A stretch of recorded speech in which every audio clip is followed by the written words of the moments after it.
দীর্ঘ 24 বছর যাবৎ এই অবৈধ টুল নেওয়া হচ্ছে, যেটা সরকারের আইনের মধ্যে নাই। এত ছোট ব্রিজ এর কোনো প্রক্রিয়ার মধ্যে নেই। তারপর 24 বছর পরে এসে এটা আজকে এই অবৈধ রূপ নিয়েছে। তো আমরা ছাত্রদের আন্দোলনে আমরা এই সিংহেরবাসী, আপামর, তৌহিদি জনতা সকলে ঐক্যমত পোষণ করে ছাত্রদের আন্দোলনে আসছি। ইনশাল্লাহ এই দাবি আমাদের দীর্ঘ বিশ্বাস, মাননীয় উপদেষ্টা মণ্ডলীর পরিষদে যারা আছেন, উপদেষ্টা মণ্ডলী সহ সকলে আমাদের দাবি মানবেন। এবং সিংহের একটা কৃষি নির্ভর জমি এলাকা, সমস্ত সবজি এই রাস্তা দিয়ে পার হয়। তো এই দিকে লক্ষ্য করে মাননীয় উপদেষ্টা মণ্ডলী যিনি আছেন আমাদের বিষয়টি দেখবেন।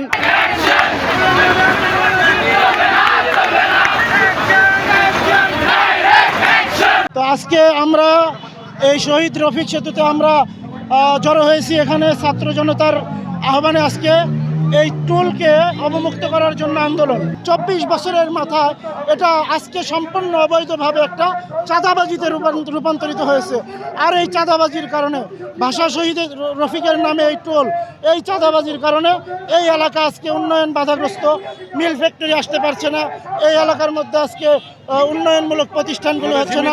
এলাকার সবজি চাষিরা, কৃষকরা, এলাকার শ্রমজীবীরা তাদের অর্থনৈতিকভাবে প্রতিদিন এখানে একটা জরিমানা এবং একটা চাঁদা দিয়ে যেতে হয়। ছাত্র ভাইদের সঙ্গে আমরা সহমত পোষণ করেছি এবং এই টোল যেন মুক্ত হয়, এজন্য মাননীয় উপদেষ্টা মহোদয়ের কাছে, ডক্টর ইউনূস সাহেবের কাছে আমরা জোরালো আবেদন জানাচ্ছি।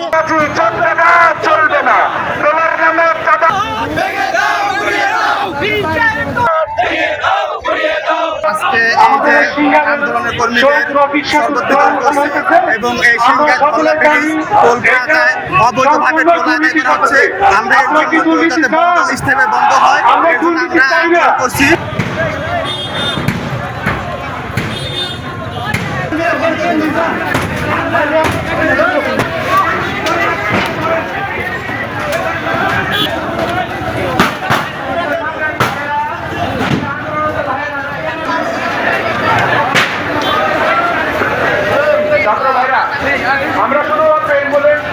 আজকে শহীদ রফিক সেতুর যে টোল বন্ধের দাবিতে এখানে একত্রিত হয়েছি, সেই 2000 সালে এই শহীদ রফিক সেতু উদ্বোধন হয়েছিল। আজকে কত বছর হয়ে গেছে বলেন তো? 24 বছর। এই 24 বছরের আপনারা জানেন যে লাস্ট 3 বছরের জন্য যে যাদেরকে ইজারা দেওয়া হয়েছে তারা 3.5 কোটি টাকার মাধ্যমে ইজারা নিয়েছে।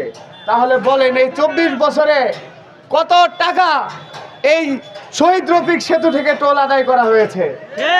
এরপরেও নাকি এই শহীদ রফিক সেতু টোল আদায় করা শেষ হয় না। এই নতুন বাংলাদেশে আর কোনো বৈষম্য দেখতে চান? এই জন্য আমরা বলতে চাই, এই 24 বছরে যা হয়েছে সে বিষয়ে আমরা আর কিছু বলতে চাই না। আমরা আগামীতে আর একদিনের জন্য, এক মুহূর্তের জন্য, এক মিনিটের জন্য আমরা এই শহীদ রফিক সেতুর আর কোনো টোল চাই না।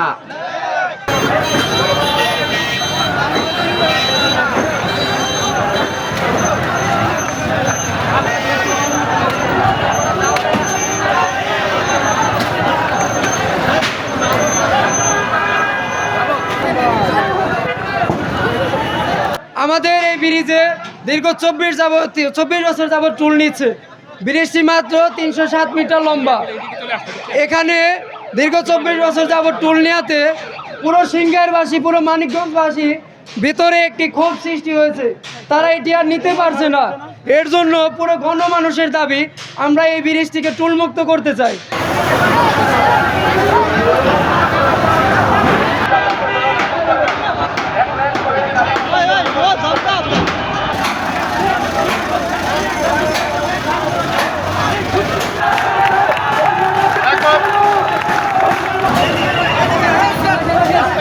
আমরা শিক্ষক, তরুণ, ছাত্র সম্মিলিত ভালোভাবে আমরা দেশটাকে সাজাবো না ইনশাল্লাহ। দেশটাকে আমরা এই প্রতিজ্ঞাবদ্ধ।